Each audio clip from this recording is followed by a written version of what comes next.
అసలు ఈ fatty liver అనే ప్రాబ్లం ఈ మధ్యకాలంలో ఎక్కువ వింటున్నాను సార్. అసలు ఏంటి ఇది? తెలుగులో కాలేయం అంటాం కదా, ఇట్స్ రైట్ అప్పర్ అబ్డోమిన్ లో ఉంటుంది. అయితే ఇందులో 5% కన్నా ఎక్కువ కొవ్వు డిపాజిట్ అవుతుంది. ఆ కొవ్వు కాస్త లివర్ లోనే డిపాజిట్ అవుతుంది. దాన్నే మనం సింపుల్ గా ఫ్యాటీ లివర్ అని అంటాం.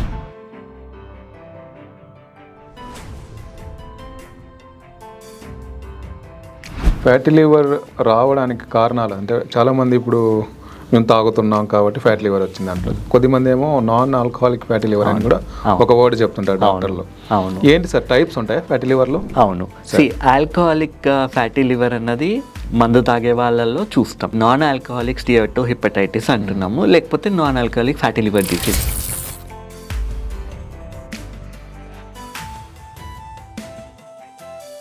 ఏమొస్తాయి సార్ సిమ్టమ్స్? ఒక పర్టికులర్ సిమ్టమ్ అని కాదు, అన్ని ఆర్గన్స్ కూడా ఎఫెక్ట్ అవ్వడం చూస్తున్నారు.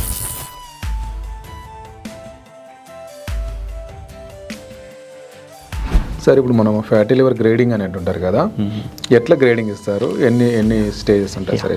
సో గ్రేడ్ 1 అన్నది ఓన్లీ ఫ్యాటీ లివర్, అంటే ఇక్కడ ఇన్ఫ్లమేషన్ ఏమీ లేదు. గ్రేడ్ 2 అన్న దాంట్లో ఫ్యాటీ లివర్తో పాటు ఇన్ఫ్లమేషన్ కూడా ఉంటుంది.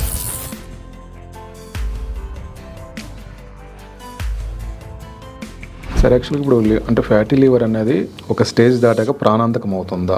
ఇప్పుడు ఫ్యాటీ లివర్ ఉన్న వాళ్ళలోనే గ్రేడ్ 1 గ్రేడ్ 2 ఉన్న వాళ్ళలోనే కార్డియోవాస్కులర్ ఈవెంట్స్, హార్ట్ అటాక్లు, brain strokes, kidney related problems రావడం కూడా ఎక్కువ అవుతున్నట్టు స్టడీస్ ఇండికేట్ చేస్తున్నాయి.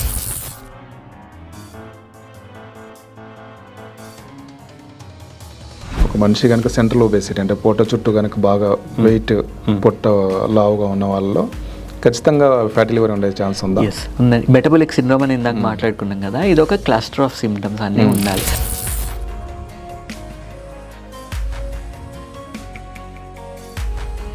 ఒకవేళ ఇప్పుడు మందు తాగడం వల్ల వాళ్ళకి ఫ్యాటీ లివర్ డిసీజ్ వచ్చింది అనుకుందాం సార్, వాళ్ళు మందు మానేస్తే మళ్ళీ రివర్స్ అవుతుంది? అది రివర్స్ అవుతుంది కానీ it will take its own time. Okay, చాలా టైం పడుతుంది.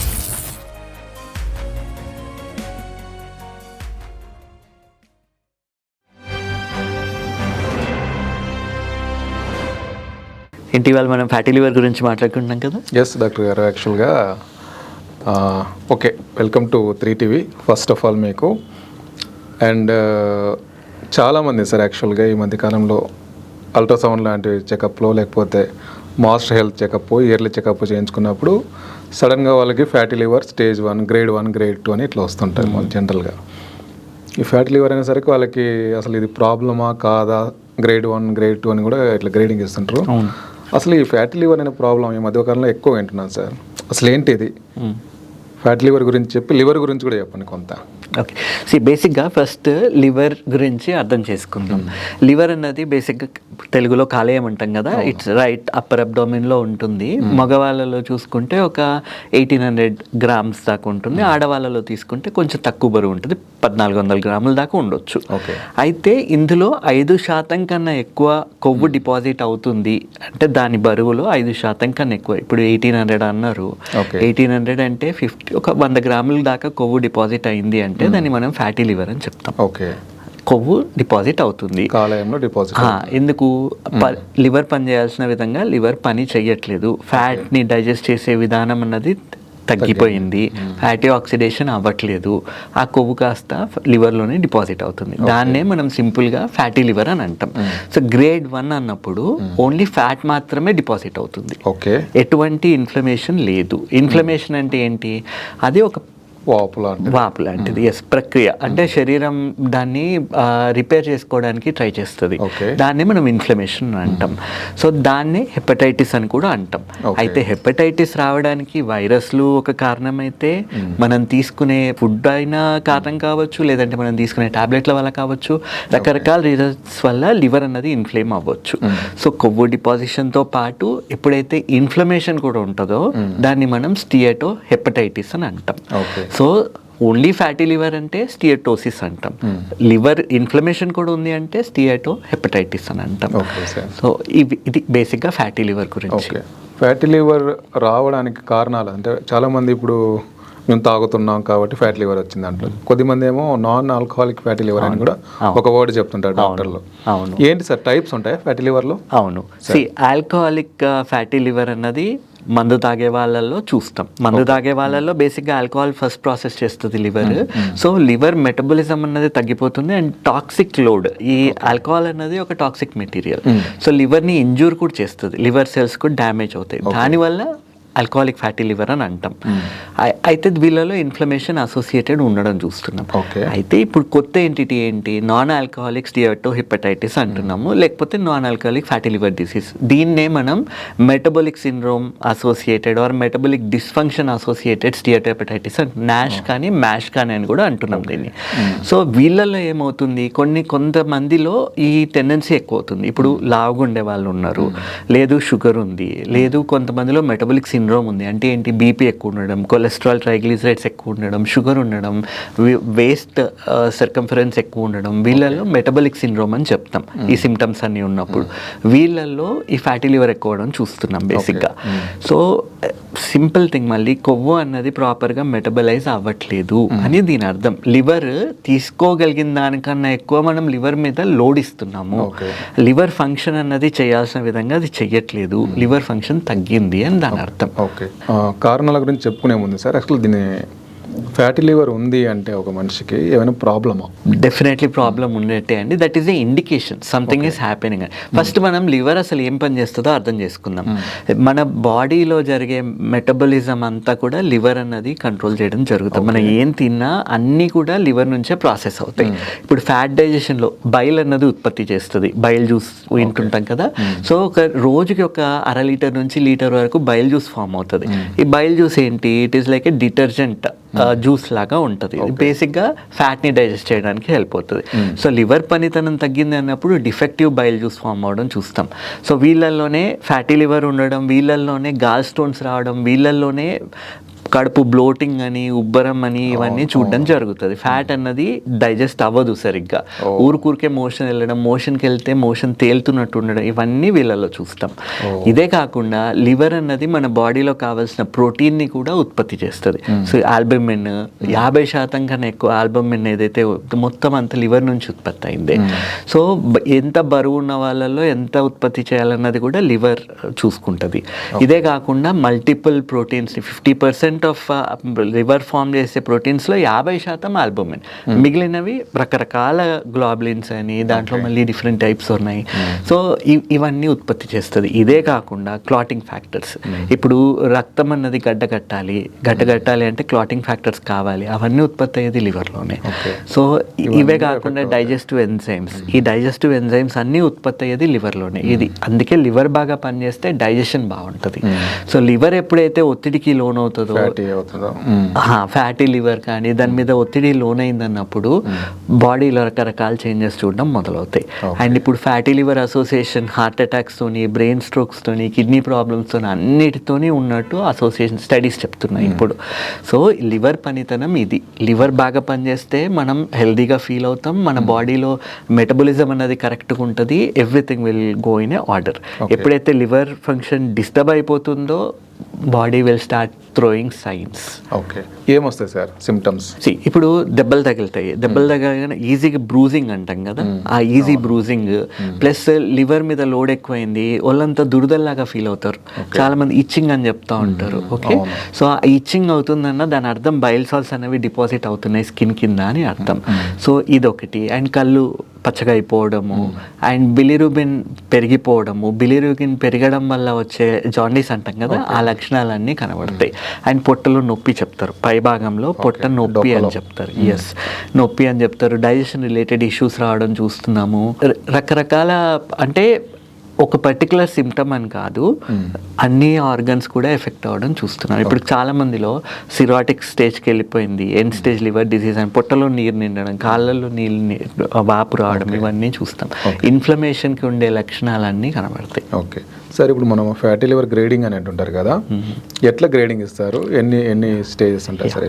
సో గ్రేడ్ 1 అన్నది ఓన్లీ ఫ్యాటీ లివర్, అంటే ఇక్కడ ఇన్ఫ్లమేషన్ ఏమీ లేదు. గ్రేడ్ 2 అన్న దాంట్లో ఫ్యాటీ లివర్తో పాటు ఇన్ఫ్లమేషన్ కూడా ఉంటుంది. అంటే వీళ్ళల్లో నొప్పి రావడము, ఇప్పుడు మనం మాట్లాడుకున్న లక్షణాలు, డైజెషన్ సరిగ్గా అవ్వకపోవడము, పొట్ట లోపల కొవ్వు డిపాజిట్ అవ్వడం మొదలవ్వడము ఇవన్నీ కనబడతాయి. అండ్ వీళ్ళు దీని మీద ఒకవేళ వీళ్ళకి ఆల్కహాల్ లాంటి అలవాటు ఉంది, లేదు ఇప్పుడు మనం సింపుల్ యాంటీబయాటిక్స్ వాడతాం కదా, యాంటీబయాటిక్స్ కూడా ప్రాసెస్ అయ్యేది లివర్ నుంచే కాబట్టి మళ్ళీ అది లివర్ మీద ఒత్తిడిని పెంచి వీళ్ళల్లో లివర్ ఇన్ఫ్లేమ్ అవుతుందంటే దురదలు రావడము ఇట్లాంటి సిమ్టమ్స్ అన్నీ చెప్పడం జరుగుతుంది. సో గ్రేడ్ 3కి వెళ్ళిపోయింది. అంటే ఇప్పుడు ఏమవుతుంది, ఇన్ఫ్లమేషన్ జరిగినప్పుడు ఏమవుతుంది, బాడీ రెస్పాన్స్ ఏదైతే అక్కడ లివర్ సెల్స్ డ్యామేజ్ అవుతున్నాయో బాడీ దాన్ని రిపేర్ చేయడానికి ట్రై చేస్తుంది.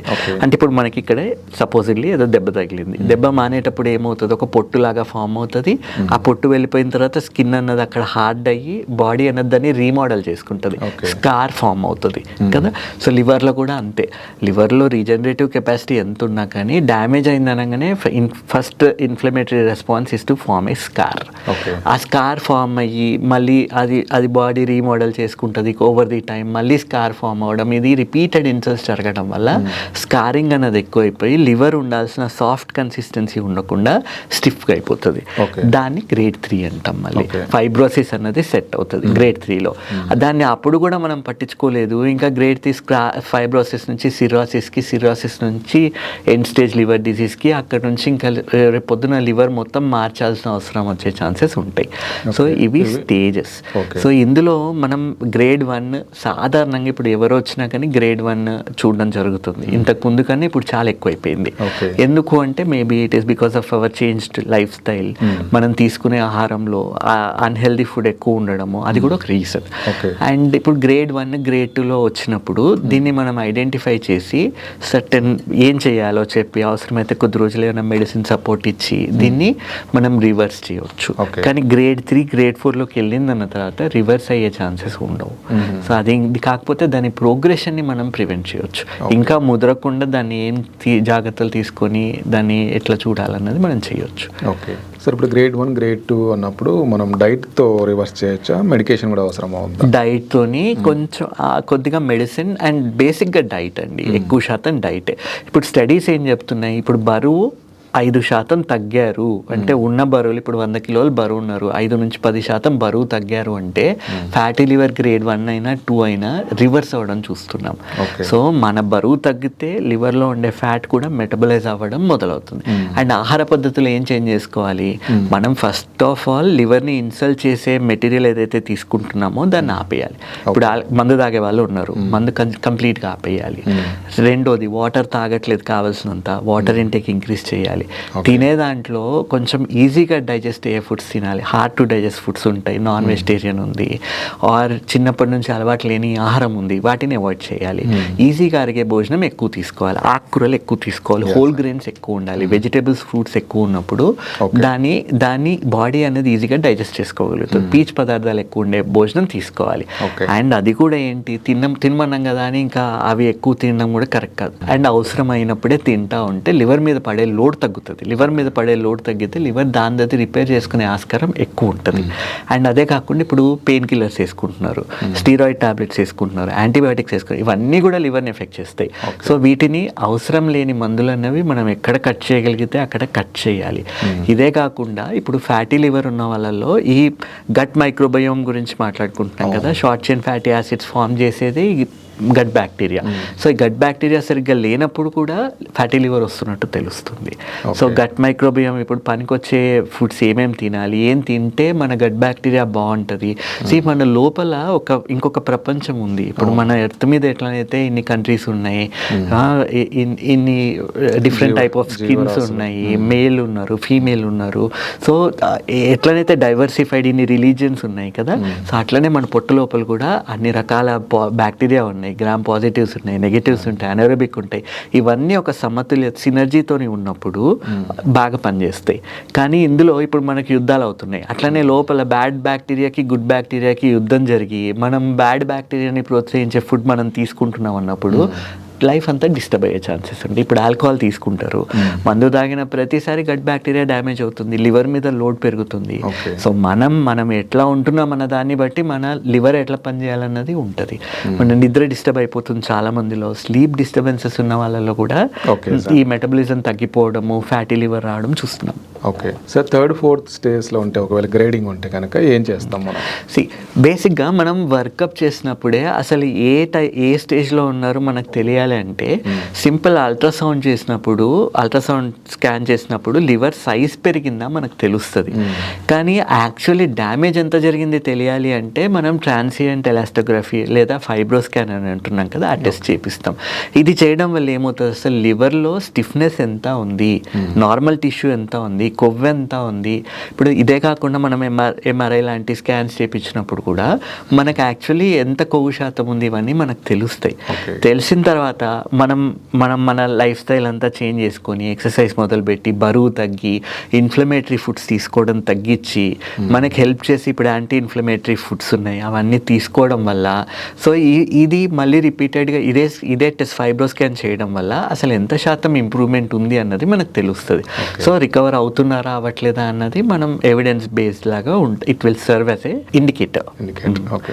సో ఈ ఫైబ్రోస్కాన్ అనే టెస్ట్ ఇనిషియల్గా చేపిస్తాం. కానీ ఒకవేళ గ్రేడ్ 3కి వెళ్ళిపోయింది, ఇప్పుడు గ్రేడ్ 3 గ్రేడ్ 4 మీకు అర్థం కావడానికి ఇప్పుడు లివర్ అన్నది స్మూత్గా ఉండాలి సర్ఫేస్, కానీ మాటిల్డ్ సర్ఫేస్ అయిపోతుంది, అంటే ఉబ్బుల్లాగా ఫామ్ అయిపోయి గట్టిగా అయిపోయి చాలా సాఫ్ట్గా ఉండాల్సింది చాలా ఫర్మ్ అయిపోయి అసలు లివర్ గట్టి స్టిఫ్ టిష్యూ అంటున్నాం కదా, స్టిఫ్ టిష్యూ మరీ ఎక్కువ అయిపోయింది, లివర్ పనిచేయట్లేదు అన్నప్పుడు దాన్ని సిరాసిస్ అంటాం. సో ఆ సిరాసిస్లోకి వెళ్ళిపోయింది అన్నప్పుడు ఇంకా దాన్ని రివర్స్ చేయడం కష్టం. దీన్ని ఐడెంటిఫై చేయడానికి ఏ స్టేజ్లో ఉంది, అసలు దీంట్లో మళ్ళీ సిరాసిస్లో ఉన్న వాళ్ళే లివర్ క్యాన్సర్కి చేంజ్ అయ్యే ఛాన్సెస్ ఎక్కువ ఉంటున్నాయి. సో వీళ్ళల్లోనే లివర్ ట్రాన్స్ప్లాంట్ కూడా అవసరం పడే ఛాన్సెస్ ఉంటున్నాయి. వీళ్ళల్లో బయాప్సీ చేస్తాం, లివర్ బయాప్సీ చేసి ఆ లివర్ బయాప్సీలో సెల్యులార్ చేంజెస్ ఏమన్నా ఉన్నాయా, అసలు ఎంత శాతం లివర్ పనిచేస్తుంది, ఇవన్నీ టెస్ట్ చేసి దాన్ని ఇంకా ప్రోగ్రెస్ అవ్వకుండా ట్రాన్స్ప్లాంట్కి వెళ్ళే వరకు ఏం జాగ్రత్తలు తీసుకోవాలి, సపోర్ట్ ఎట్లా ఇవ్వాలన్నది ఇవ్వడం జరుగుతుంది. సో ఇప్పుడు లివర్ సిరాసిస్ అయిపోయింది, పొట్ట లోపల అంటే బ్లడ్ లోపల ఉండాల్సిన ఆల్బమిన్ అంతా కూడా అది బ్లడ్ లోపల ఉండకుండా అది ఎక్స్ట్రా సెల్యులర్ లీకేజ్ అంట, అది మొత్తం పొట్ట లోపల నీరు నిండడము, కాళ్ళల్లో నీరు నిండడం ఇవన్నీ అవ్వడం చూస్తాం. ఓకే సార్, యాక్చువల్గా ఇప్పుడు అంటే ఫ్యాటీ లివర్ అనేది ఒక స్టేజ్ దాటాక ప్రాణాంతకం అవుతుందా? ఎన్ని సీరియస్ కాంప్లికేషన్స్ వేరే రావచ్చు? ఇప్పుడు ఫ్యాటీ లివర్ ఉన్న వాళ్ళలోనే గ్రేడ్ 1 గ్రేడ్ 2 ఉన్న వాళ్ళలోనే కార్డియోవాస్కులర్ ఈవెంట్స్, హార్ట్ అటాక్లు, brain strokes, kidney related problems రావడం కూడా ఎక్కువ అవుతున్నట్టు స్టడీస్ ఇండికేట్ చేస్తున్నాయి. సో ఫ్యాటీ లివర్ అన్నది ఇట్ ఈస్ ఏ ఇండికేషన్ మన లివర్ పనిచేయాల్సిన విధంగా పని చేయట్లేదు, దానికి మనం ఇవ్వాల్సిన అటెన్షన్ ఇవ్వకపోతే అది రేపొద్దున ఇట్ క్యాన్ క్రియేట్ ప్రాబ్లమ్స్ అని అదొక ఇండికేషన్. దానికి రకరకాల లక్షణాలు ఉండొచ్చు. ఇప్పుడు చాలా మందిలో అన్నీ ఇప్పుడు మనం దురదలు అనుకున్నాము, పొట్ట నొప్పి ఇవి ఉండాల్సిన అవసరం లేదు. చాలా మందిలో ఫెటీగ్ ఉంటుంది, అంటే తొందరగా నీరస పడిపోవడం, వాళ్ళకి ఏమీ అర్థం కాదు, మేమంతా బాగానే ఉన్నాం మరి నీరసం ఎందుకు అవుతుంది, వీక్నెస్ ఎందుకు వస్తుంది అని. సింపుల్ కొన్ని ఇండికేటర్స్ ఉంటాయి. ఇప్పుడు B12 ఉంది, విటమిన్ B12 లివర్లోనే స్టోర్ అవుతుంది, లివర్లో స్టోర్ అయ్యి లివర్ దాన్ని ఒక 3 నుంచి 4 సంవత్సరాల వరకు స్టోర్ చేసుకొని అవసరం ఉన్నప్పుడల్లా దాన్ని రిలీజ్ చేస్తుంది బ్లడ్లోకి. కానీ కొంతమందిలో B12 2000 పైన చూస్తున్నాం కదా, సో వాళ్ళందరిలో కూడా టెస్ట్ చేపించి చూసినప్పుడు ఫ్యాటీ లివర్ ఉండడము, వాళ్ళల్లో లివర్ ఇన్ఫ్లమేషన్ ఉండడం చూస్తున్నాం. సో లివర్ హెల్త్ బాగాలేదు అన్నప్పుడు entire body is getting disturbed. Okay sir, యాక్చువల్గా ఇప్పుడు ఫ్యాటీ లివర్ రావడానికి కారణాలు మనం చెప్పుకున్నప్పుడు ఓన్లీ అంటే స్థూలకాయం అంటాము మనము, దానివల్ల వస్తుందా లేకపోతే మిగతా ఇంకేమేమి? మనం మారుతున్న లైఫ్ స్టైల్ అండి, అన్హెల్దీ ఫ్యాట్స్, ట్రాన్స్ ఫ్యాట్స్ అంటున్నాం కదా, ఇవన్నీ ఎక్కువ తీసుకోవడం. ఇప్పుడు చాలా మంది ఇప్పుడు ఫ్యాట్స్ అంటే మనం ఎట్లా చెప్పవచ్చు, ఇప్పుడు చూడండి ఫ్రైడ్ ఐటమ్స్, అన్ని ఫ్రైడ్ ఐటమ్స్, జంక్ ఫుడ్ అంతా, బేకరీ ఐటమ్స్ అన్ని packed processed foods, ultra processed foods ఉన్నాయి కదా, అవన్నీ కూడా దే ఆర్ గోయింగ్ టు, ఇప్పుడు ప్యాకెట్లో వచ్చే అన్నిట్లో దేర్ ఈస్ యాడెడ్ ఫ్యాట్, అవన్నీ ట్రాన్స్ ఫ్యాట్సే కదా. ఇంకోటి ఫ్రైడ్ ఐటమ్స్, ఇంకోటి ఇప్పుడు సమోసాలు, కచోరీలు, ఇవన్నీ they are all rich in unhealthy fats. And ఇంకోటి రీయూజ్డ్ ఆయిల్స్ ఉన్నాయి కదా, ఇప్పుడు వాడిన ఆయిల్నే మళ్ళీ వాడతారు, ఇప్పుడు పూరీ చేస్తారు, ఆ ఆయిల్ అంతా తీసుకొని మళ్ళీ స్టోర్ చేసి మళ్ళీ దాన్నే వాడడం మొదలు పెడతారు. సో ఈ రిపీటెడ్ యూసేజ్ ఆఫ్ ఆయిల్స్ వల్ల కూడా ఫ్రీ రాడికల్ జనరేషన్ అనేది ఎక్కువ అయిపోయి ఆ ఆయిల్లో కూడా కొన్ని రకాల చేంజెస్ వచ్చేది. It is also effecting the liver health అని కొన్ని స్టడీస్ చెప్తుంది. సో ఇప్పుడు అందుకనే ఏం తింటున్నాం అన్నది ప్రాపర్గా ఆలోచించి తినాలి. ఓకే. ఏది పడితే అది ఉంది కదా అని చెప్పి తిని అది లివర్ మీద లోడ్ వచ్చేదాకా వెయిట్ చేయకుండా, ఇప్పుడు అందుకే ఏం చెప్తున్నాం, ఫ్యాటీ లివర్ ఇవన్నీ ఉన్నప్పుడు అడిక్వేట్గా హైడ్రేషన్ తీసుకోమంటున్నాం, కావాల్సిన సప్లిమెంట్స్ ఇస్తున్నాము, యాంటీ ఇన్ఫ్లమేటరీ ఫుడ్ తీసుకోమంటున్నాము, ఫ్రీ రాడికల్ జనరేషన్ ఎక్కువైతున్న ఫుడ్స్ని, ఎక్కువ చేసే ఫుడ్స్ని అవాయిడ్ చేయమని చెప్తున్నాము. అదే కాకుండా కొన్ని యాంటీ ఆక్సిడెంట్ మెడిసిన్ ఇస్తున్నాం. ఇప్పుడు ఫ్యాటీ లివర్కి ఇచ్చేది ఏంటి, ఈ టాబ్లెట్ పనిచేస్తుంది అని ఖచ్చితంగా ఏం లేవు. సో విటమిన్ ఈ క్యాప్సూల్స్ ఇస్తాం బేసిక్గా. విటమిన్ ఈ యాంటీ ఆక్సిడెంట్ పనిచేస్తుంది కొంచెం. ఇవే కాకుండా కొన్ని వేరే మాలిక్యూల్స్ ఉన్నాయి, అవి ఆ పర్సన్ని చూసి ఇన్సులిన్ రెసిస్టెన్స్ కూడా ఎక్కువ ఉండడం చూస్తున్నాం ఫ్యాటీ లివర్ ఉన్నప్పుడు. ఇన్సులిన్ రెసిస్టెన్స్ అంటే ఇప్పుడు బేసిక్గా మన బాడీలో ఉత్పత్తి అవ్వాల్సిన ఉత్పత్తి అయ్యే ఇన్సులిన్ పని ఏంటి, బేసిక్గా బ్లడ్లో ఉండాల్సిన గ్లూకోజ్ని అది సెల్ లోపలికి తోయాలి. సో ఆ సెల్ అన్నది ఆ గ్లూకోజ్ని యూటిలైజ్ చేసుకొని ఎనర్జీ, మన డైలీ యాక్టివిటీస్కి కావాల్సిన ఎనర్జీని జనరేట్ చేయడం జరుగుతుంది. కానీ ఇన్సులిన్ రెసిస్టెన్స్ ఉన్నప్పుడు ఆ బ్లడ్లో గ్లూకోజ్ లెవెల్స్ అనేవి పెరిగిపోవడం చూస్తాం. అంటే ఇన్సులిన్ లేక కాదు ప్రాబ్లం, అది ఉంది కానీ అది ఒక మోతాదుకు మించి ఉంటే తప్ప దాని ఎఫెక్ట్ అన్నది చూపెట్టట్లేదు. సో ఈ ఇన్సులిన్ ఉత్పత్తి, ఫాస్టింగ్ ఇన్సులిన్ లెవెల్స్ చేసినప్పుడు వీళ్ళు ఉండాల్సిన దానికన్నా చాలా ఎక్కువ ఇన్సులిన్ ఉంటుంది. మనం ఏం చేస్తున్నాం, వీళ్ళకి షుగర్ ఉండి ఇన్సులిన్ అరే ఇంకా ఇన్సులిన్ ఇవ్వండి ఇంకా ఎక్కువ ఇన్సులిన్ ఇస్తున్నాం. సో ఒక స్టేజ్ తర్వాత ఇన్సులిన్ పని చేయడం ఆగిపోతుంది. సో ఇన్సులిన్ రెసిస్టెన్స్ అనేది ఎక్కువగా చూడడం జరుగుతుంది. అండ్ వీళ్ళల్లో ఇన్సులిన్ని సెన్సిటైజ్ చేయడానికి కొన్ని రకాల మందులు ఇవ్వడం జరుగుతుంది. అవి ఇవ్వడం వల్ల కొంత వరకు హెల్ప్ అవుతుంది. అయితే అల్టిమేట్లీ మనం అర్థం చేసుకోవాల్సింది, as a person we have to change. ఈ మందులు అన్నవి అన్నీ ఉన్నా మనం చేంజ్ అవ్వాలి. ఓకే. ఒక మనిషి కనుక సెంట్రల్ ఒబేసిటీ అంటే పొట్ట చుట్టూ కనుక బాగా వెయిట్, పొట్ట లావుగా ఉన్న వాళ్ళలో ఖచ్చితంగా ఫ్యాటీ లివర్ ఉండే ఛాన్స్ ఉందా? ఎస్ ఉందండి. మెటబాలిక్ సిండ్రోమ్ అని ఇందాక మాట్లాడుకున్నాం కదా, ఇది ఒక క్లస్టర్ ఆఫ్ సిమ్టమ్స్ అన్నీ ఉండాలి. ఒకటి ఊబకాయము, సెంట్రల్ ఒబేసిటీ అంటే ఈ పొట్ట వేస్ట్ దగ్గర ఎక్కువ ఇది ఉండడం, పొట్ట లోపల ఎక్కువ ఫ్యాట్ డిపాజిట్, సెంట్రల్ ఒబేసిటీ అంటాం కదా, ఇది ఉండడం, వీళ్ళలోనే ట్రైగ్లిసరైడ్స్ ఎక్కువ ఉండి, కొలెస్ట్రాల్ ఎక్కువ ఉండి, షుగర్ ఉండి, ఇవన్నీ దే ఆర్ ఏ ప్యాకేజ్. దీన్నే మెటబాలిక్ సిండ్రోమ్ అంటాం. ఈ మెటబాలిక్ సిండ్రోమ్ ఉన్నప్పుడు fatty liver strongly associated. Okay. So వీళ్ళల్లోనే ఎక్కువ ప్రాబ్లమ్స్ చూస్తున్నాం. అండ్ ఇంకోటి, ఇప్పుడు చాలామంది వచ్చి అడుగుతున్నారు, కొలెస్ట్రాల్ ఎందుకు పెరుగుతుంది, గుడ్ కొలెస్ట్రాల్ ఏంటి, బ్యాడ్ కొలెస్ట్రాల్ ఏంటి, అసలు ట్రైగ్లిజరైడ్స్ ఎందుకు పెరుగుతున్నాయి. సో ఇప్పుడు బేసిక్గా అన్హెల్దీ ఫ్యాట్స్ తీసుకున్నప్పుడు కొలెస్ట్రాల్ పెరిగే ఛాన్సెస్ ఉంటాయి. లివర్ పనిచేయాల్సిన విధంగా లివర్ పని చేయకపోతే అది కొలెస్ట్రాల్ని తీసేయలేదు బాడీలోంచి. అప్పుడు ఏమవుతుంది, ఈ కొలెస్ట్రాల్ అంతా వెళ్ళి డిపాజిట్ అవ్వడం మొదలవుతుంది. ఆర్గన్స్లో డిపాజిట్ అవుతుంది, ఫ్యాట్లో లివర్లోని డిపాజిట్ అవుతుంది, బ్లడ్ వెజల్స్లో డిపాజిట్ అవుతుంది, ఇవన్నీ ప్రాబ్లమ్స్ వస్తున్నాయి. ఓకే. అండ్ వీళ్ళలోనే బీపీ పెరిగిపోవడం, మెటబాలిక్ సిండ్రోమ్ ఉన్న హై బీపీ ఉండడం కూడా చూస్తున్నాం. సో ఇప్పుడు ట్రైగ్లిజరైడ్స్ అనేవి ఎందుకు పెరుగుతాయి, మనం తీసుకునే దాంట్లో రిఫైన్డ్ కార్బోహైడ్రేట్స్ ఎక్కువ తీసుకుంటాం, ట్రైగ్లిజరైడ్స్ పెరుగుతాయి. ఇప్పుడు చాలామంది వచ్చి నన్ను అడుగుతున్నారు, ఈ హెచ్డిఎల్ ఏమో తక్కువ ఉంటుంది, ఎల్డిఎల్ విఎల్డిఎల్ ఏమో ఎక్కువ ఉంటున్నాయి, అసలు ఇది ఏంటి మాకు అర్థం కావట్లేదు. వాళ్ళు హెచ్డిఎల్ ఎక్కువ అంటే తక్కువ ఉండడం, ఇది వాళ్ళకి అర్థం కావాల్సింది ఏంటంటే, హై డెన్సిటీ లైపోప్రోటీన్ అన్నది ఇట్ ఈస్ గుడ్ కొలెస్ట్రాల్. అది ఎక్కువ ఉంటేనే మనకి అది బాడీలో అక్కడ ఇక్కడ ఉన్న మొత్తం కొలెస్ట్రాల్ని తీసుకొచ్చి బ్యాక్ టు లివర్ ఇస్తుంది. లివర్ ఆ కొలెస్ట్రాల్ని ప్రాసెస్ చేసి తీసేయడం జరుగుతుంది. సో ఇప్పుడు కొలెస్ట్రాల్ అన్నది బ్యాడా అంటే కాదు. కొలెస్ట్రాల్ అన్నది మన బాడీలో కావాల్సిన హార్మోన్ సింథసిస్ అన్నిటికీ కొలెస్ట్రాల్ కావాలి. అయితే మోతాదుకి మించి ఉన్నప్పుడు ప్రాబ్లమ్స్ రావడం చూస్తున్నాం. సో ఈ ఎల్డిఎల్ విఎల్డిఎల్ అనేది ఏంటి, మళ్ళీ ఇది కొలెస్ట్రాల్ని, ట్రైగ్లిజరైడ్స్ని మన లివర్ నుంచి అన్ని ఆర్గన్స్కి తీసుకెళ్ళేది, టిష్యూస్కి తీసుకెళ్ళేది. ఎల్డిఎల్ ఏమో కొలెస్ట్రాల్ని క్యారీ చేస్తే, విఎల్డిఎల్ ఏమో ట్రైగ్లిజరైడ్స్ని క్యారీ చేస్తుంది. సో ఇవి బ్యాడ్ కొలెస్ట్రాల్ అని చెప్పుకోవడం జరుగుతుంది. సో ఇప్పుడు గుడ్ కొలెస్ట్రాల్ పెరగాలి అంటే హెల్దీ ఫ్యాట్స్ తీసుకోవాలి. గుడ్ కొలెస్ట్రాల్ పెరగాలి అంటే మళ్ళీ aerobic exercises, resistance strength training అని చెప్తాం కదా, ఇవి చేయాలి. సో మళ్ళీ చాలామంది అడుగుతున్నారు, అసలు ఏరోబిక్ ఎక్సర్సైజ్ అంటే ఏంటి? Anything that will increase your oxygen demand in the body.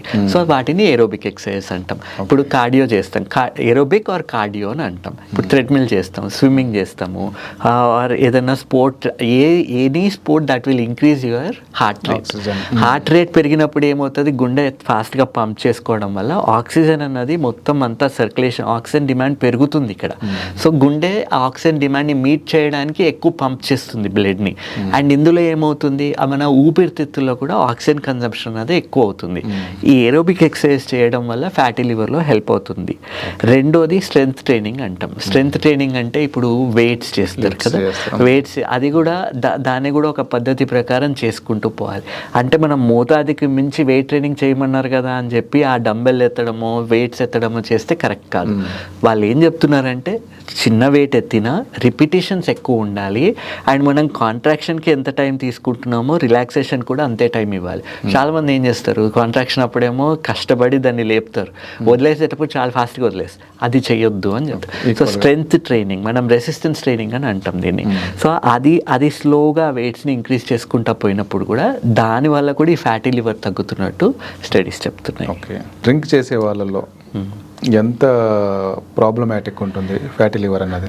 ఖచ్చితంగా మానేయాలా? అదేనండి, ఇప్పుడు మొన్నటి వరకు కూడా ఒక 2 years కింది వరకు కూడా గైడ్ లైన్స్ ఉంటాయి కదా, ఈ లివర్ గైడ్ లైన్స్ ఇవన్నీ ఏం చెప్పారు, ఒక పెగ్ వరకు సేఫ్గా తీసుకోవచ్చు, ఏం ప్రాబ్లం లేదు. 1 peg or 2 pegs కన్నా ఎక్కువ అవుతున్నప్పుడు అప్పుడు లివర్ మెటబలిజం దెబ్బతినే ఛాన్సెస్ ఉన్నాయని చెప్పారు. కానీ ఇప్పుడు వచ్చిన లేటెస్ట్ గైడ్ లైన్స్ ఏం చెప్తున్నాయి, 1 ml కూడా డ్యామేజ్ చేస్తుంది లివర్ని అని చెప్తున్నాయి. అసలు మందు తాకొద్దు అని గైడ్ లైన్స్ చెప్తున్నాయి. అయితే చాలామంది మేము తీసుకునేదే 1 పెగ్ కదా, పర్వాలేదా అని అంటున్నారు. వద్దనే చెప్తాము, బట్ మితంగా తీసుకుంటే ప్రాబ్లం అనేది బాగా పెరిగిపోయింది సార్ కన్జంప్షన్. ఈవెన్ గవర్నమెంట్స్ అంతా కూడా దాని మీద నడుస్తున్నాయి ఇప్పుడు. అట్లాంటి కండిషన్స్లో మీ దగ్గర కేసులు ఎక్కువ అయ్యాయి. అంటే ఇంకోటండి, ఇక్కడ ఏమవుతుంది, ఆ తాగే మందు ఏం క్వాలిటీ ఉంది, దాంట్లో ఇప్పుడు చాలామంది చీప్ లిక్కర్ తీసుకునే వాళ్ళు ఉంటారు కదా, చాలామంది ఇన్ ది సెన్స్ తీసుకునే వాళ్ళు, వాళ్ళల్లో ఏమవుతుంది, దాంట్లో ఎన్ని కెమికల్స్ ఉన్నాయి, ఏం డ్రగ్స్ ఉన్నాయో వీ డోంట్ నో. అప్పుడు ఆ లివర్ మీద ఇంకా ఎఫెక్ట్ పడే ఛాన్సెస్ చాలా ఎక్కువ ఉంటున్నాయి. చాలామంది ఇప్పుడు చూస్తున్న వాళ్ళలో వాళ్ళు రాత్రి తాగి పడుకుంటే పొద్దునే లేచిన తర్వాత వాళ్ళకి గుర్తు కూడా ఉండట్లేదు అసలు ఏం జరిగిందో. ఎస్, అంటే ఎంత డోస్ దాంట్లో ఉంది ఏమీ తెలియట్లేదు, ఏది పడితే అది తీసుకోవడం అసలు మందే మంచిది కాదు. ఓకే, అండ్ ఇంకోటి, ఇప్పుడు లివర్ ఎంజైమ్స్ గురించి మనం మాట్లాడుకోలేదు. యాక్చువల్లీ లివర్ ఎంజైమ్స్ ఏంటి, అసలు వీటి పనితనం చాలా కన్ఫ్యూషన్ ఉంది దీంట్లో చాలా మందికి. ఏఎల్టీ అంటారు, ఏఎస్టీ అంటారు, ఏఎల్పి అంటారు, జీజీటీ అంటారు, అసలు ఇవి ఏంటి అని అడుగుతున్నారు చాలామంది. సో హెపటైటిస్లో ఇప్పుడు లివర్ డ్యామేజ్ అన్నది జరిగినప్పుడు ఈ ఎంజైమ్స్ అనేవి ఎలివేట్ అవ్వడం చూస్తున్నాం. సో ఏఎస్టీ ఏఎల్టీ అన్నవి ట్రాన్సామైనేసెస్, ఇవి లివర్ సెల్ డ్యామేజ్ జరుగుతున్నప్పుడు ఇవి పెరుగుతున్నాయి. అదే ఏఎల్పి బోన్ రిలేటెడ్ ప్రాబ్లం ఉన్నా, లివర్ రిలేటెడ్ ప్రాబ్లం ఉన్నా ఏఎల్పి పెరగడం చూస్తున్నాం. జీజీటీ అనేది మందు తాగే వాళ్ళల్లో, లేదంటే gall bladder related or duct related problems ఉన్నాయి అన్నప్పుడు ఇవి పెరగడం చూస్తున్నాం.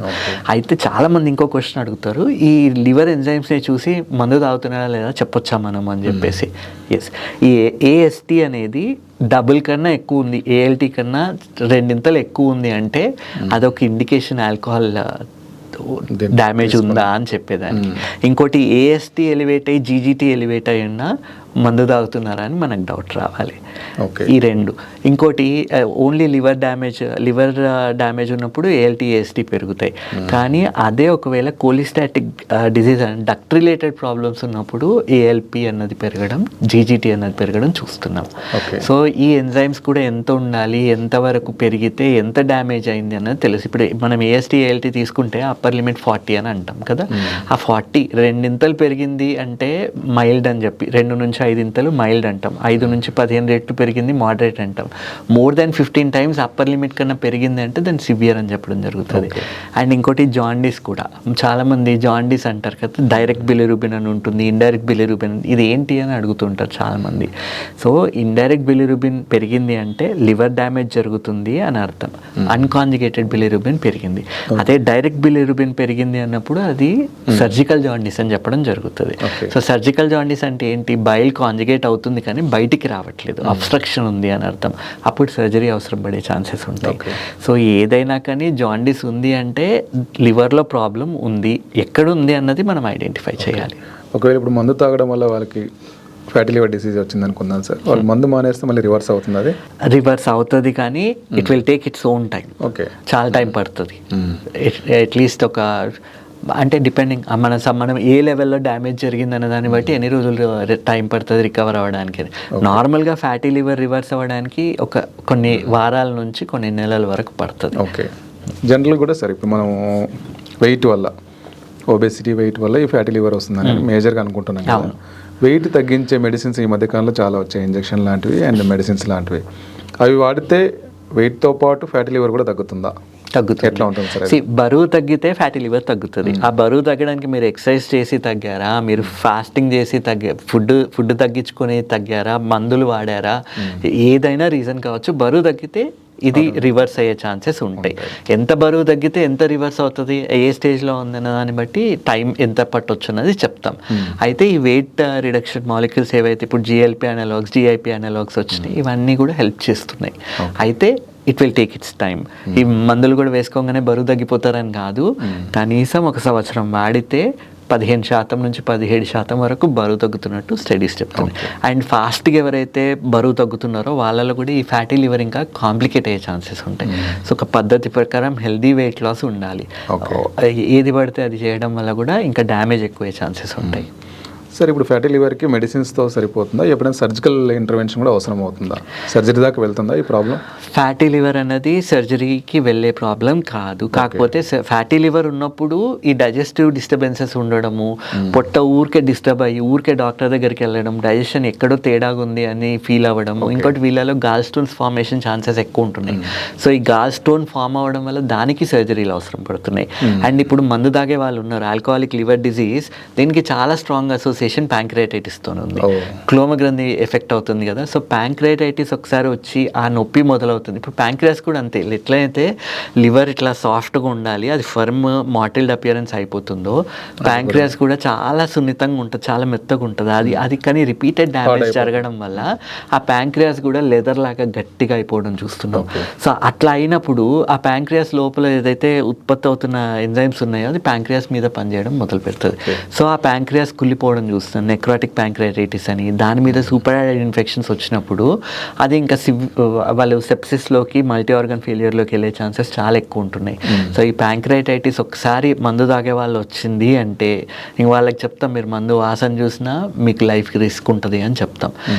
సివియర్ పెయిన్ వస్తుంది, వీళ్ళు అసలు ఆ నొప్పి తట్టుకోలేరు. మనం నార్మల్గా ఇచ్చే మందులు వీళ్ళ మీద పని చెయ్యవు. ఎపిడ్యూరల్ అనెస్థీషియా ఇచ్చి మనం రెగ్యులర్గా అనెస్థీషియా ఇస్తూ ఉంటే ఆ నొప్పి నుంచి బయటకు వచ్చి ప్యాంక్రియాటైటిస్ నుంచి రికవర్ అవ్వడానికే 1 నుంచి 2-3 వారాలు కూడా టైం పడుతుంది. అండ్ ఒక్కోసారి నెక్రోసిస్ వచ్చినప్పుడు మనం సర్జరీ చేసి ఆ నెక్రాటిక్ మెటీరియల్ తీసేస్తాం కదా, అది ఒకటేసారి కుళ్ళిపోయేది ఉండదు. 2 రోజులకి రోజుకింత అది చెడిపోవడం జరుగుతుంది. సో అది కుళ్ళిపోతుంది అన్నప్పుడల్లా 2 రోజులకు ఒకసారి సిటీ స్కాన్ చేయడం, ఎంత డ్యామేజ్ అయింది చూడడం, మళ్ళీ మొత్తం ఓపెన్ చేసి మళ్ళీ చెడిపోయిందంతా తీయడం. అక్యూట్ నెక్రటైజింగ్ ప్యాంక్రియాటైటిస్లో 2 రోజులకు ఒకసారి ఆపరేషన్ చేయాల్సిన అవసరం పడవచ్చు. ఆస్తులు అమ్ముకోవాల్సిన పరిస్థితులు వస్తున్నాయి చాలా మందికి ఆ ప్రాబ్లం ఉన్నప్పుడు. ఓకే, సరే ఈ ఫ్యాటీ లివర్ పెద్దవాళ్ళలో మాత్రమే కనిపిస్తుందా, పిల్లల్లో కూడా వస్తుంది? ఈ మధ్య కాలంలో చూసుకుంటే చైల్డ్ ఒబేసిటీ అన్నది 17% కన్నా ఎక్కువ ఉన్నట్టు స్టడీస్ చెప్తున్నాయి. సో ఇప్పుడు ఆ పిల్లల్లో చిన్నప్పటి నుంచే ఫ్యాటీ లివర్ చేంజెస్ రావడము, వీళ్ళకి ఒక ఫుడ్ మీద నియంత్రణ లేకపోవడము, ఒక పర్టికులర్ డైటరీ డిసిప్లిన్ లేకపోవడం, ఎప్పుడు పడితే అప్పుడు తింటున్నారు, ఏది పడితే అది తింటున్నారు. సో వీళ్ళల్లో ఇన్సులిన్ రెసిస్టెన్స్ అనేది చిన్నప్పటి నుంచే చూడడం జరుగుతుంది. వీళ్ళలోనే షుగర్స్ వచ్చే ఛాన్సెస్ కూడా ఎక్కువ అవుతున్నాయి. సో ఎవరైనా ఇప్పుడు మన ఇండియాలో ఏమనుకుంటున్నా అంటే హెల్దీగా ఉండాలి అని చూస్తారు. ఆ హెల్దీగా ఉండడం మంచిగా అనుకుంటున్నారు, కాదు యాక్చువల్లీ అది కరెక్ట్ కాదు. ఎంత మనకి గుడ్ వెయిట్ ఉండాలి, బ్యాడ్ వెయిట్ ఉండొద్దు, వెయిట్ బాగుండాలి. బేసిక్గా మనం చూసుకోవాల్సింది అది. సో ఫస్ట్ నుంచే ఈ న్యూట్రిషనల్ డెఫిషియన్సీస్ ఇవన్నీ రావడం చూస్తున్నాము. గట్ హెల్త్ బాగుండట్లేదు, సిజేరియన్ సెక్షన్స్ ఎక్కువ అవుతున్నప్పుడు ఈ గట్ హెల్త్ కూడా డిస్టర్బ్ అవుతుంది. ఇప్పుడు నార్మల్ డెలివరీ అయిన వాళ్ళలో గట్ హెల్త్ బాగుంటున్నట్టు, సిజేరియన్ సెక్షన్ ఎవరిలో అయితే అవుతుందో వాళ్ళలో గట్ బ్యాక్టీరియా అనేది వచ్చేదే ఆ నార్మల్ డెలివరీ టైంలో పిల్లలు దానికి కాంటాక్ట్లోకి వెళ్తారు ఈ ఆర్గానిజమ్స్కి. సిజేరియన్ చేసినప్పుడు ఆ కాంటాక్ట్ ఉండట్లేదు, వీళ్ళలో గట్ బ్యాక్టీరియా డెవలప్ అవ్వడానికి ఇంకా చాలా టైం పడుతున్నట్టు తెలుస్తుంది. సో అది కూడా రీజనా మరి చైల్డ్ ఒబేసిటీకి తెలియదు. సార్, ఫ్యాటీ లివర్ రాకుండా మనము ఎలాంటి ఫుడ్ తీసుకోవాలి, వెయిట్ ని అవాయిడ్ చేయాలి? హెల్దీ ఫ్యాట్స్ తీసుకోవాలి, ట్రాన్స్ ఫ్యాట్స్ ని అవాయిడ్ చేయాలి. హెల్దీ ఫ్యాట్స్ అన్నప్పుడు ఏం చెప్తాం సార్ మనం? బేసిక్గా నట్స్ అండ్ సీడ్స్, ఇప్పుడు మ్యూఫా అండ్ ప్యూఫా అంటాం కదా, monounsaturated, polyunsaturated fatty acids అవి ఉండే ఫుడ్స్. ఇప్పుడు ఫిష్ తీసుకునే వాళ్ళు ఉంటారు, ఫ్యాటీ ఫిషెస్ ఉంటాయి, ఆ ఫిష్లో కూడా మళ్ళీ ఫ్యాట్గా ఉన్న ఫిష్ని తీసుకుంటే దాంట్లో omega-3 ఫ్యాటీ యాసిడ్స్ ఎక్కువ ఉంటున్నట్టు తెలుస్తుంది. చేపలు ఆర్ ఎల్స్ సింపుల్ మేము నాన్ వెజ్ తినం, ఫిష్ తినం అన్నప్పుడు వీళ్ళు fish oil supplements if they can అది టేక్ ఓకే. ఆ fish oil supplements or else omega-3 fatty acids, antioxidants, vitamin E లాంటి టాబ్లెట్స్ ఇది రెగ్యులర్గా తీసుకోవడం వల్ల, ఫుడ్లో ఫుడ్లో ఫ్రూట్స్, వెజిటేబుల్స్, హోల్ గ్రెయిన్స్ ఇవన్నీ ఎక్కువ తీసుకోవడం వల్ల, అన్హెల్దీ ఫుడ్ని అవాయిడ్ చేయడం వల్ల, ఇప్పుడు కార్బొనేటెడ్ డ్రింక్స్ ఉన్నాయి, షుగరీ డ్రింక్స్ ఉన్నాయి, పిల్లలు ఏంటి దే ఆర్ వెరీ అడిక్టెడ్. ఇదేదో ఏదైనా స్వీట్గా ఉందేనగానే వెళ్ళి they want to have cool drinks అన్ని. ఇవి కూల్ డ్రింక్స్ని అవాయిడ్ చేయాలి, అన్హెల్దీ ఫుడ్ని అవాయిడ్ చేయాలి, బయట తినే కల్చర్ తగ్గాలి. మీరు బయటకి పార్టీకి వెళ్ళినా ఇంట్లో తినేసి బయటకు వెళ్ళాలి. అక్కడ వెళ్ళి అక్కడ ఉంది కదా అని అక్కడ తినడం కరెక్ట్ కాదు. ఓకే. సో మనం ఒక పద్ధతిగా మైండ్ఫుల్ ఈటింగ్ చేయాలి. At the same time junk ఫుడ్ని అవాయిడ్ చేయాలి. తినే దాంట్లో పనికొచ్చే ఫుడ్స్ని, ఫైబర్ రిచ్ ఫుడ్ని తీసుకోవాలి. ఎంత ఫైబర్ కావాలి అంటే కనీసం 30 గ్రాముల ఫైబర్ ఒక 70 కిలోల బరువు ఉన్న వాళ్ళకి ఫైబర్ కావాలి. ఓకే. సో ఈ ఫైబర్ అన్నది రిచ్ ఫుడ్స్ ఏవేవి ఉన్నాయి చూడండి. ఇప్పుడు ఆకుకూరలో ఫైబర్ ఎక్కువ ఉంటుంది, బీన్స్లో ఫైబర్ ఎక్కువ ఉంటుంది, చిక్కుడు గోరుచిక్కుడు అంటాం కదా, ఇవన్నీ ఎక్కువ తీసుకోవాలి. అండ్ రూట్ ట్యూబర్స్ అంటాం కదా, బీట్రూట్, క్యారెట్, వీటన్నిటిలో ఫైబర్ ఎక్కువ ఉంటుంది. అయితే ఈ రూట్ ట్యూబర్స్ తీసుకోవడం వల్ల ఆల్రెడీ ఫ్యాట్గా ఉండే వాళ్ళు ఇవి తీసుకోవడం వల్ల ఇంకా లావ్ అయ్యే ఛాన్సెస్ ఉంటాయి కాబట్టి వీటిని అవాయిడ్ చేయమని చెప్తాం. ఈజీగా అరిగే భోజనం తినాలి. మీరు 100 గ్రాముల పాలకూర తీసుకుంటే మీకు వచ్చేది 3 గ్రాములే ఫైబర్.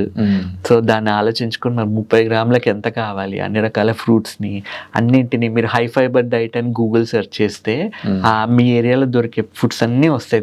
దాంట్లో మనకి ఏది నచ్చిందో చూసి ఎంత క్వాంటిటీ తింటే బాడీకి ఎంత ఫైబర్ వస్తుందో చూసి తీసుకోవడం బెటర్. ఓకే. దీంతో పాటు ఇంకేంటి సార్ మన ఫిజికల్ యాక్టివిటీ? ఇప్పుడు స్టడీస్ ఏం చెప్తున్నాయంటే రోజుకి 30 నిమిషాల ఏరోబిక్ ఎక్సర్సైజ్ ఉంటే ఫ్యాటీ లివర్ ఇన్సిడెన్స్ అన్నది తగ్గుతున్నట్టు చెప్తుంది. అండ్ దాన్ని కూడా ఏమంటున్నారు 150 minutes ఇన్ ఏ వీక్ అంటారు. అంటే 5 రోజులే చేయమంటారు, 2 రోజులు రెస్ట్ తీసుకున్నా పర్లేదు, 150 minutes per వీక్ ఉంటే that is showing some beneficial effect అని అంటున్నారు. బట్ హ్యావింగ్ సెడ్ దిస్, మనం వేరే రీసెర్చ్లో చూసినప్పుడు సిట్టింగ్ డిసీజ్ అని మాట్లాడుకున్నాం ఇంతకు ముందు కదా, సో కూర్చొని చేసే, సో వాళ్ళ ఆ స్టడీ ఏం చెప్తుంది, మీరు ఎక్సర్సైజ్ చేసినా చేయకపోయినా 7 గంటల కన్నా ఎక్కువ కూర్చొని ఉంటున్నారు అంటే మీకు జన్యుపరంగా చేంజెస్ వచ్చే ఛాన్సెస్ ఉన్నాయి. ఫ్యాటీ లివర్, ఒబేసిటీ, డయాబెటీస్ ఇవన్నీ వచ్చే ఛాన్సెస్ ఉన్నాయని చెప్తుంది. సో అందుకే ఏం చెప్తున్నాం, పొద్దున ఒక ½ an hour ఎక్సర్సైజ్ చేయండి. కూర్చొని పనిచేసే వాళ్ళు ఆల్టర్నేట్ చేయండి, sitting desk, standing desk alternate చేసుకోండి. ఆర్ఎల్స్ ఎక్కువసేపు కూర్చొని ఉంటున్నారు, మధ్య మధ్యలో తిరిగి రండి. ఒకటే ప్లేస్లో కూర్చొని ఉండడం కరెక్ట్ కాదు. అండ్ మైండ్ఫుల్ ఈటింగ్ చేయండి, కావాల్సినంత అడిక్వేట్ హైడ్రేషన్ ఉంచుకోండి. ఆ టైం అన్నది సర్కాడియన్ రిథమ్ అన్నది మెయింటైన్ చేయండి. స్లీప్ అన్నది కన్సిస్టెంట్గా ఉండాలి. ఏ టైంకి పడుకుంటున్నారు, ఏ టైంకి లేస్తున్నారు. If you are sticking to the same time then results బాగుంటున్నాయి. అండ్ ఇప్పుడు పొద్దున్న ఎక్సర్సైజ్ చేసిన పొద్దున మళ్ళీ కూర్చొనే ఉంటున్నారు అంటే వాళ్ళలో ప్రాబ్లమ్స్ ఎక్కువ వస్తున్నాయి. సో పొద్దున చేయండి ఎక్సర్సైజ్, ఈవినింగ్ చేయండి, 2 సార్లు చేయండి. ఫైనల్గా డ్రింక్ అవాయిడ్ చేయండి. ఓకే. No drink. నిద్ర ఓకే సార్, నిద్ర బాగుండాలి. 7 లోపల భోజనం చేయాల్సి. మళ్ళీ ఇది మనం మన బాడీకి ఫేవరబుల్ కండిషన్స్ క్రియేట్ చేస్తే అవయవాల పనితనం కరెక్ట్ ఉంటుంది. మెటబలిజం ఎక్కువ ఉన్న టైంలో మనం ఫుడ్ తీసుకుంటే ఈజీగా అరుగుతుంది. రాత్రి టైంలో తీసుకుంటే తిన్నది అరగట్లేదు, నిద్ర పట్టట్లేదు. ఆ తిన్నది అరగట్లేదు అని నెక్స్ట్ రోజు పొద్దున్న తినట్లేదు, మళ్ళీ పనిలో పడిపోయి బ్రేక్ఫాస్ట్ మిస్ చేస్తున్నారు, లంచ్ మిస్ చేస్తున్నారు, మళ్ళీ సేమ్ సైకిల్. రాత్రి అవుతుంది, పొద్దున్న నుంచి కష్టపడడం, బాగా తిని పడుకుందాం, మళ్ళీ తింటారు. సో దీనివల్ల ఏమవుతుంది, డైజెషన్ అవ్వాల్సిన విధంగా అవ్వట్లేదు అన్నప్పుడు ఆర్గాన్ ఎఫిషియన్సీ తగ్గిపోతుంది. వీళ్ళలోనే ఫ్యాటీ లివర్ ఇన్సిడెన్స్ కూడా ఎక్కువ అవుతుంది. ఫాస్టింగ్ లాంటివి పనిచేస్తాయి సార్ వీటికి? డెఫినెట్లీ పనిచేస్తాయి. అయితే లివర్కి కావాల్సిన రెస్ట్ దొరుకుతుంది. బేసిక్గా లివర్ కొంచెం రీజనరేట్ అయ్యి అది రిపేర్, హై ఇన్ఫ్లమేషన్ ఉంది అన్నప్పుడు కొంతవరకు అది రిపేర్ చేసుకుంటుంది. ఇంకోటి ఇప్పుడు వాటర్ తాగడం హెల్ప్ చేస్తుంది. Black coffee, black tea, green tea అంటున్నాం కదా, ఇవన్నీ కూడా they are rich in antioxidants. అయితే వీటిని పాలు షుగర్ లేకుండా తీసుకోవాలి. ఇవి అది కూడా ఒక మితంగా, మళ్ళీ ఓవర్గా తీసుకుంటే మళ్ళీ దీనివల్ల కాఫీకి it has a long half life, 6 hours కన్నా ఎక్కువ ఉంటుంది. సో ఇప్పుడు రాత్రి 5 తర్వాత కాఫీ తీసుకున్నారు, ఆ బ్రెయిన్ స్టిమ్యులేట్ అయ్యి అది బాడీ దాన్ని తీసేయడానికి ఎక్కువ టైం పడుతుంది. వీళ్ళు ఇంకా నిద్ర డిస్టర్బ్ అయ్యే ఛాన్సెస్. ఈవినింగ్ 5 తీసుకుంటే నైట్ వరకు ఎఫెక్ట్ ఉంటుంది. 2 లేదా 3 moderate cups before 4 o'clock coffee తీసుకుంటే దట్స్ ఓకే. బట్ దాని తర్వాత అవాయిడ్ చేసింది బెటర్. ఇప్పుడు చాలామంది అడుగుతున్నారు గ్రీన్ టీలో తీసుకోవచ్చా? గ్రీన్ టీలో కూడా 15% కెఫీన్ ఉంటుంది.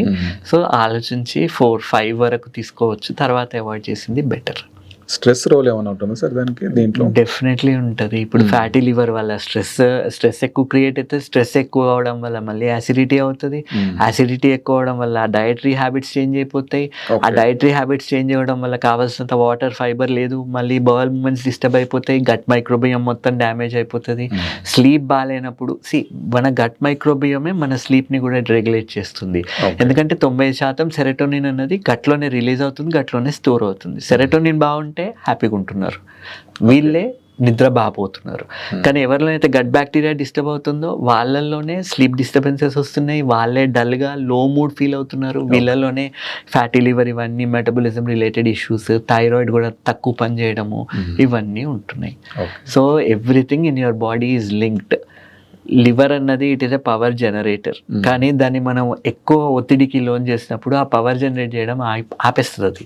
ఆపేసినప్పుడు మనం డీలా పడిపోతాం. సో లివర్ని మనం జాగ్రత్తగా చూసుకుంటే లివర్ మనం జాగ్రత్తగా చూసుకుంటాం. Okay sir, thank you so much sir. Right thank you, చాలా విషయాలు చెప్పారు. Thank you sir. రైట్ అండి, బాయ్.